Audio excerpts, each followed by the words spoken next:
Have you ever noticed that exact moment when a breathtaking sunset descends? The sky suddenly ignites in a glorious spectrum of fiery purples mixed with warm orange hues. At that moment, the immediate reflex of 99% of the people around you is to frantically reach into their pockets and pull out their phones. They furrow their brows, adjusting brightness and angles in a desperate attempt to capture the perfect shot. Meanwhile, somewhere in a quiet corner, there is one single person standing still. Their hands rest casually in their pockets as they smile gently and take in the entire majestic natural canvas with nothing but their naked eyes. Eventually, as the light fades, someone notices this strange anomaly and casually asks for their Instagram handle to tag them in a memory. The person calmly replies, "Oh, I'm not on social media." Instantly, the atmosphere in the room drops for a few ticking seconds. Bewildered eyes turn toward them as if they had just confessed to being an extraterrestrial being, a primitive cave dweller, or an eccentric outcast. But the truth is, this person is not a technophobe, nor a reclusive hermit failing at social interaction. Rather, it is highly likely that they are defending, with their very life force, a priceless treasure that the rest of us have long lost without even realizing it. If you happen to be someone just like them, someone who feels a profound emptiness and has zero urge to stay awake until 2 a.m. scrolling through endless TikTok videos, someone who doesn't feel the itching compulsion to photograph every half-drunk cup of coffee or share their emotions with hundreds of strangers online, then congratulations, you are about to discover a ground-shaking truth. This truth explains exactly why your brain operates on a completely different, perhaps even more evolved, mechanism compared to the 4.9 billion people currently shackled to their glowing screens. It is a truth that no tech giant ever wants you to realize. In an era where distraction is worshipped as a standard of living, opting out of social media is no longer just a lifestyle choice. It has become a radical act of rebellion. Let's start with a very ordinary example, where you yourself might have been the main character. You poured your savings into an expensive trip to Bali, draped yourself in your most stunning dress, and posed by a sun-drenched infinity pool. But instead of closing your eyes to enjoy the cool water and the rustling palm leaves in the wind, you spent 45 minutes frowning and snapping at your partner, all because he couldn't capture the angle that hid your slightly wider jawline. Sweating and giving each other the silent treatment, you frustratingly picked the single best photo. You slapped 3 layers of color-correcting filters on it and hit post. Just minutes later, your phone began buzzing violently with endless red heart icons and gushing compliments. These came from old high school friends you haven't seen in a decade and colleagues you don't even like. Strangely enough, in that exact fraction of a second, your brain released a massive flood of dopamine. The lingering anger toward your partner vanished into thin air. You subconsciously smiled and told yourself, this trip was worth it after all. That is exactly when you realize how deeply behavioral psychology has hacked into our minds. The engineers in Silicon Valley designed these platforms by exploiting the most primitive and fragile part of the human brain, the desperate craving for tribal validation. They turned every like into a sugar-coated narcotic that gets you addicted to the sensation of being applauded. It replicates the exact same euphoric rush you get from biting into chocolate, having sex, or winning the lottery. Yet here is the pivotal point that makes those who say no to social media so extraordinary. They are not immune to joy or the brain's reward system. They are simply drawing their dopamine from an entirely different, infinitely cleaner, and more sustainable source. Neuroscience research shows that the reward circuitry in their brains is far less triggered by external approval and far more sensitive to internal satisfaction. In everyday language, this means they do not need 200 strangers offering virtual applause for their vacation photos to feel like they are living a meaningful life. To them, the mere existence of a warm embrace at dawn, the soothing scent of chamomile tea, or the raw feeling of sinking their bare feet into ocean sand, is already an absolute and perfect reward. Psychologists refer to this as intrinsic versus extrinsic motivation. When you are no longer manipulated by superficial external praise, and grant yourself the sole authority to validate your own worth, the entire rulebook of life completely shifts. You are no longer a puppet on someone else's stage, but hidden beneath the glittering gold-plated surface of social media lies a far more brutal, dark side that we constantly try to evade. It was never truly a tool for connection. It is a colossal machine engineered to trigger agonizing comparison. Every time you sprawl on your bed at night, mindlessly swiping up the screen, your brain is silently and ruthlessly comparing your life to everyone else's. You see friends buying houses and luxury cars at 25, models with zero body fat flaunting their figures in Europe, and flawless romantic fairy tales. Suddenly, a suffocating wave of frustration, envy, and inferiority crashes over you, even though you know perfectly well that what you see online is only a carefully curated fraction of the truth. A study from the University of Pennsylvania showed that limiting social media use to just 30 minutes a day significantly reduced depression and loneliness. So imagine how strong the psychological fortress must be for those who do not use it at all. They record low rates of anxiety and sky-high levels of life satisfaction simply because they refuse to step into a casino where the house always wins. Social media is actively devastating our attention spans. It trains the human brain to ravenously crave fleeting hits of novelty, needing a new stimulus every 3 seconds. You swipe, a funny video appears and gives you a thin slice of dopamine. You swipe again, another slice appears, and so it goes. Day by day, this process erodes and exhausts your prefrontal cortex, the region responsible for deep focus, logical thinking, decision-making, and impulse control. How long has it been since you watched a full 2-hour movie without checking your phone at least 5 times? How long has it been since you read a book and the words didn't slip away after just a few pages? Those standing outside the digital realm possess a superpower that is incredibly luxurious in this era. They can sit still with a single train of thought for more than 15 seconds. They can brew a pot of tea, sit on the porch watching falling leaves, and truly immerse themselves in the moment without feeling restless or guilty. Their attention hasn't been hijacked.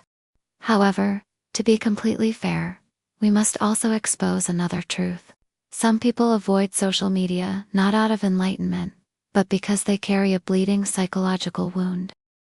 They run away because they are terrified of judgment and terrified of having their flaws exposed.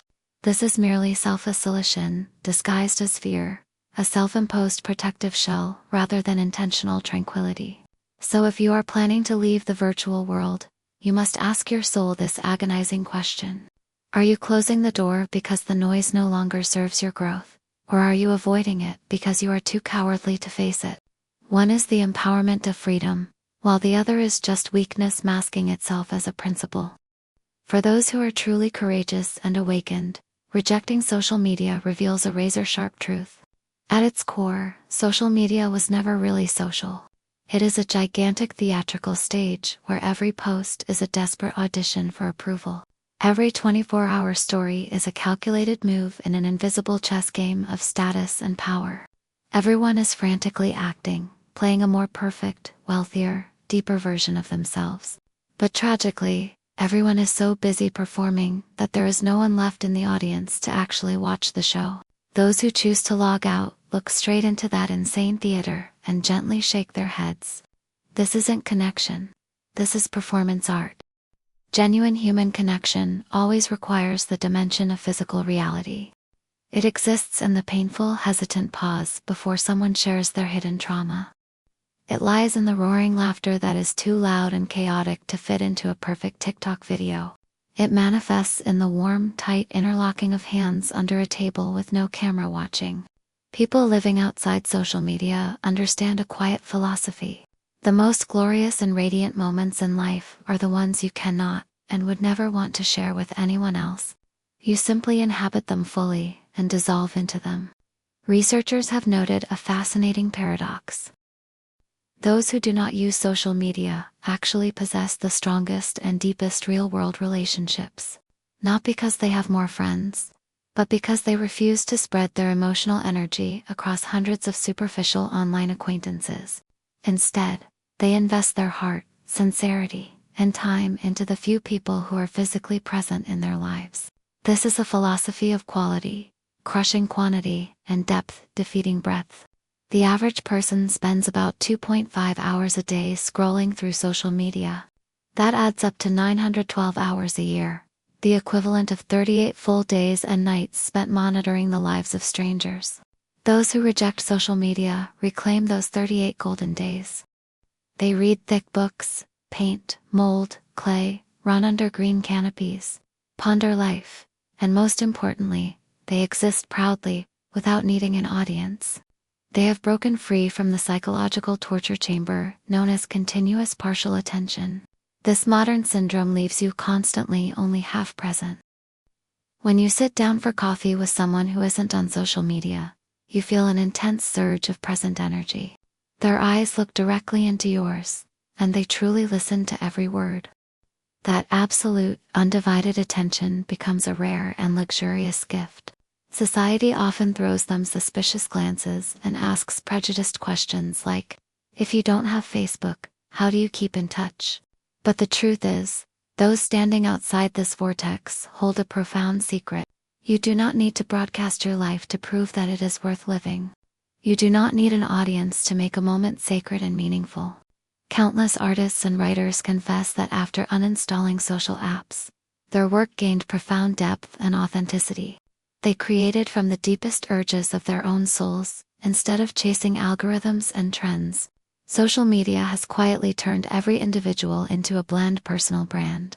You stop living as a real human with natural ups and downs, and start acting as a marketing director for yourself. When a person steps out of these shackles, they leave behind the crushing burden of maintaining a perfect image. They become simply a true human being, raw, authentic, deeply flawed, yet boundlessly free. This is a primal freedom that billions of us have forgotten, because we were too busy staring at our screens. This brings us to the ultimate obsession called FOMO, the fear of missing out.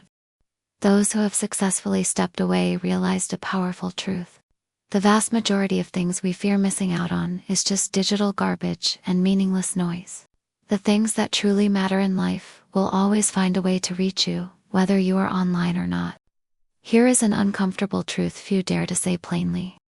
The algorithmic system was not designed to make you happy. It is optimized to make you feel terrible, inadequate, and deprived. People who don't use social media have made a life or death decision. They uprooted themselves from a toxic machine designed to drain their soul. When those virtual voices stop whispering that you are not enough, you begin to believe a miraculous truth. You are already whole and sufficient exactly as you are. You don't need a perfect angle, a clever caption, or a polished persona to deserve to exist. In an era obsessed with artificial glamour, the right to be wonderfully ordinary becomes a revolutionary act. Neuroscientific studies show that recording moments with your phone actually weakens your ability to remember them. Your brain shifts into performance mode, instead of fully experiencing the moment. Those who ignore social media build real, visceral memories carved deep into their consciousness. Social media is ultimately just a tool, like a hammer that can build a house or smash it to pieces. The vital question you must answer with brutal honesty is this: is this tool serving you and elevating your life, or have you become its slave? Those who chose to disconnect bravely answered no. People who don't use social media are not saints or morally superior. They are simply people who made a different choice. They placed their limited time, attention, and mental energy on the scale, and decided they were worth far more than phantom hearts and meaningless likes. In a world that sells cheap conveniences in exchange for your mind's autonomy, taking back control is a heroic act. If you are that rare person swimming upstream and constantly questioned about why you're not on social media, here is how you can reply. Look them in the eyes and calmly say, I tried it, and it wasn't for me. You owe absolutely no one an explanation for choosing to live life according to your own rules and rhythm. People who don't use social media are not missing out on life. They are simply living it on a profoundly deeper and more authentic level. Your attention is the most precious and only true asset you truly own. Every mindless swipe is a second you willingly give away to stranger billionaires. Those who stepped away have reclaimed their attention and redirected it toward what truly matters: family, nature, silence, and healing themselves. If these words touch a deep yearning inside you, please remember this. You are not weird, antisocial, or falling behind. You are one of the rare individuals who is actually getting to live. In a world where everyone is performing their own tragicomedy for virtual ghosts, choosing to walk out of the theater, remove your mask, and simply be a quiet, authentic human being is perhaps the most beautiful and courageous act possible in this era.